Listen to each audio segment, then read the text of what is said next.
Hi, welcome to Acadiana Skies. I'm Dave Hostetter, curator of the planetarium at the Lafayette Science Museum. The planetarium is closed for the emergency, so you can't come to it, but we're going to bring it to you and find out a little bit about what's going on in the evening sky this week. I'm going to be using some software called SkyX from Software Bisque, and we're set up here to show you what it looks like over to the west right after the sky gets dark. What you find is a very bright object that is Venus. It's going to be very easy to find because it's the brightest thing in the sky that looks like a star. You're going to see it every clear night for the next several weeks, in fact, until about mid-May or so. And if you happen to have a telescope at home, a backyard telescope, take a look at Venus.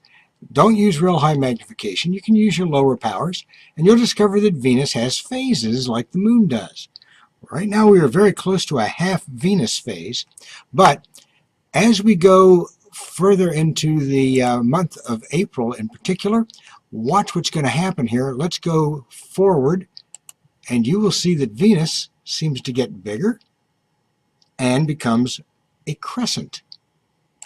What's happening here is that Venus is going around the sun.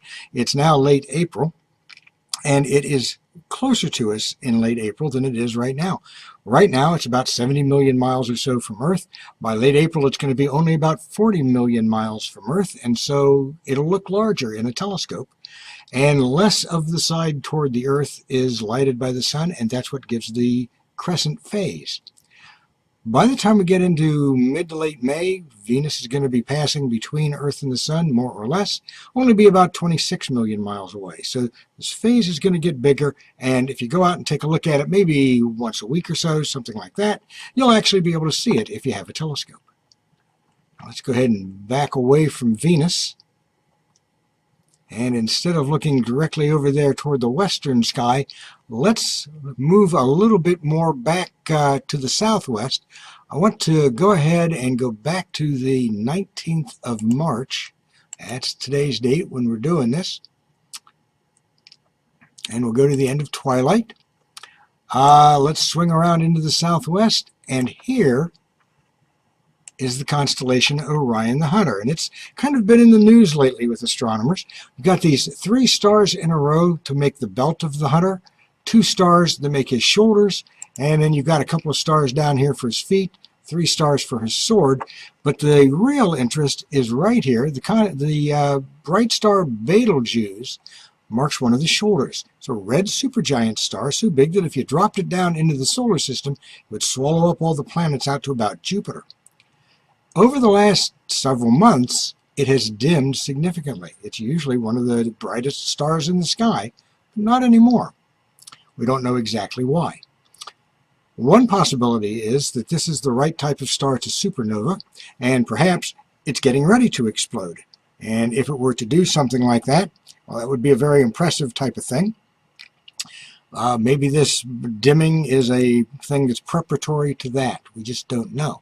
But another possibility is that since Betelgeuse naturally varies its brightness, maybe this is just an extreme period, its normal variation. Or this is such a big star that we've actually been able to use specialized equipment to image what the disk looks like, and right now some of it is a little dimmer than usual. Maybe there's some kind of material change going on within the star itself that's causing this. On the other hand, it's not changing its brightness in infrared or its overall brightness, just in the visual, and so maybe it's ejecting material out from its surface. Maybe there's a gas cloud that's around it, and some denser part of that gas cloud is passing between Earth and Betelgeuse and making Betelgeuse look dimmer than it really is. We don't know, which is kind of the cool thing about all this. The other interesting thing is that over the last 3 weeks, it started to brighten a little bit. Maybe this episode is over, maybe it's just varying its brightness. We don't really know. So keep an eye on Betelgeuse, and basically you've got another month and a half to be able to see it before we lose it in twilight, and then about the end of August, we'll start seeing Orion again in the morning sky just before the sun comes up. So keep an eye on Betelgeuse and see what's going on there. We just don't know what's going to happen. Now, speaking of the morning sky, let's swing around toward the east, and let's change from the end of twilight in the evening to the start of twilight in the morning. And this is what early risers will see this week. Over toward the southeastern sky, we've got 3 planets, and they are bright and easy to spot. Jupiter is extremely bright. It'll be the brightest thing in the sky other than Venus, which is in the evening. This is in the morning.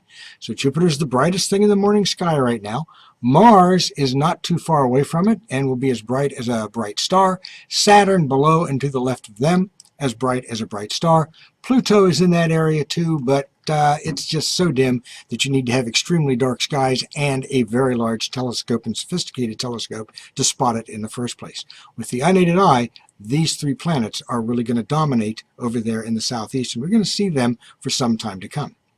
So, those are some of the things that are going to be in the evening sky over the next several days. I hope you'll go out and take a look at them, and as you find these things, don't forget to show them to your friends and family, because lots of people like to be able to find things in the evening sky and in the morning sky. Again, thanks a lot for being here. I'm Dave Hostetter, curator of the planetarium of the Lafayette Science Museum, and go out and take a look at the night sky.